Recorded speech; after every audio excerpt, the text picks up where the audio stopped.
So what do you think is going on with this coronavirus thing? It's $1 million question. Well, I think what will probably happen is at some point we're gonna go back to normal. The big question is how we're gonna look like. What shape are we gonna be in when we go back to life as we know it? Are we gonna be unemployed? Are people gonna be out of jobs? Are not gonna have enough money to support themselves? How is that gonna look like?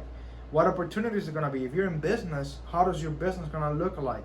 If you're in real estate, are there gonna be more properties available for sale? Are sellers gonna be more realistic about their prices?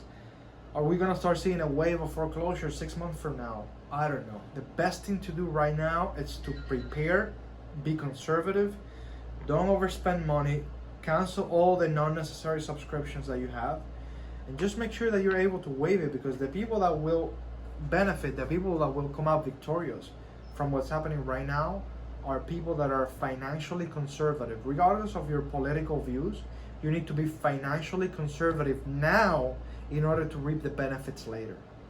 So what if I have $75,000 in a bank? What should I do with it right now? You have to make a decision.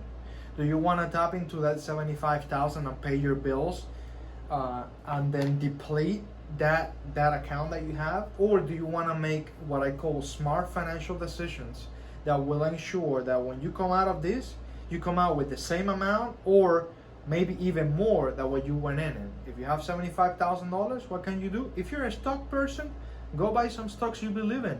I heard you can get some really good deals on stocks. I'm not a stock type of guy, but if you like stocks, pick some companies that you like, companies that you can get for 20, 30, 40, 50% off right now.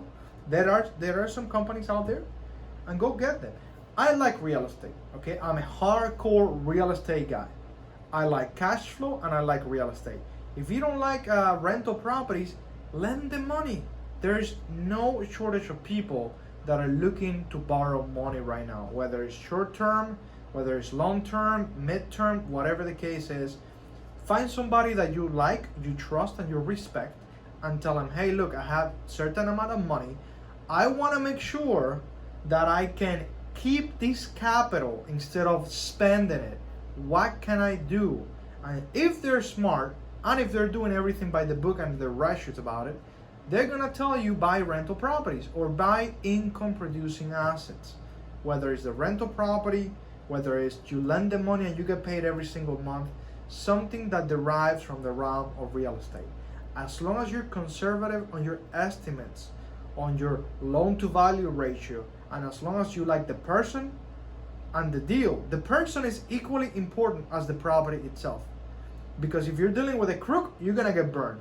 And you have no idea how many people come to my office and the first thing that they told me is, I got burned into real estate. How did it happen? I trusted the wrong person.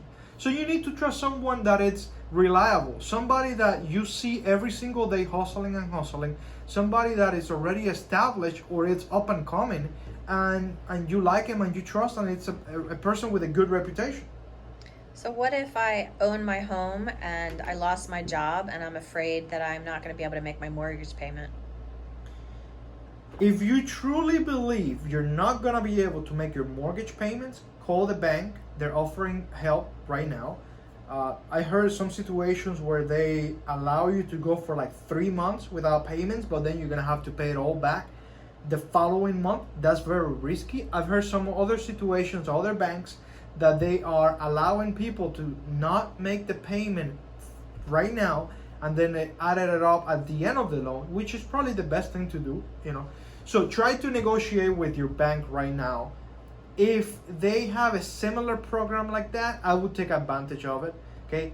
But be careful, because if they offer the program where you stop paying now and then on X month you're gonna have to come up with the entire money, that's where you might get in trouble, and that's what I'm afraid of. That's where we're gonna start seeing waves of foreclosures. When people that pay, let's say, $2,000 a month go on without making that payment for 6 months, and then at the end of the 6 months they have to come up with $12,000. That's gonna be devastating for some people, especially if you lost your job, especially if your hours got reduced and you got furloughed. That is not gonna be a good day for you, okay? So just be very careful and make sure that you understand crystal clear what type of agreement you're entering with your bank.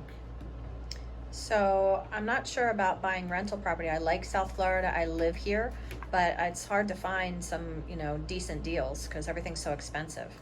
I couldn't agree anymore with you, and that's why you have to think outside the box. And I would say think outside of the state, because right now, if you live in South Florida, it's secret to nobody.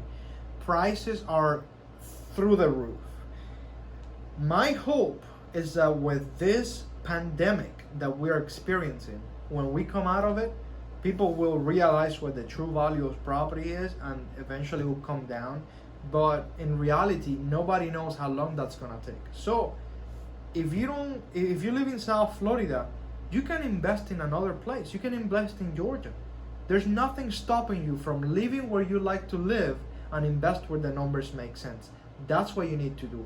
Go to Central Florida, go to North Florida, whether it's Highlands County, Sebring, Jacksonville, Tallahassee, Ocala, Gainesville. There's some really good places in Florida, as well as Macon, Albany, Columbus, south of Atlanta, Warner Robins. There's some really, really good places in Georgia that you can invest conservatively and still make a nice return on investment in today's market.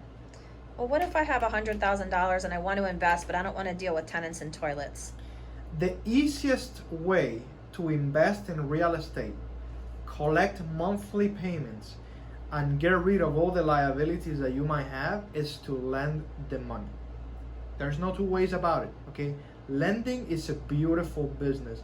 Right now, lending corresponds to about 15% of what we do as a company, okay? Just because it's a very simple business. And it works like this. You have money, you give it to me.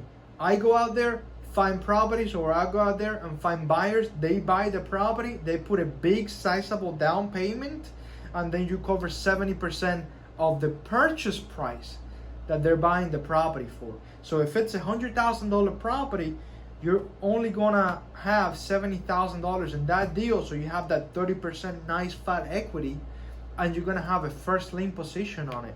That means that in case, and I've never ever had this happen before, one of my buyers cannot make you the payment, you take the property back.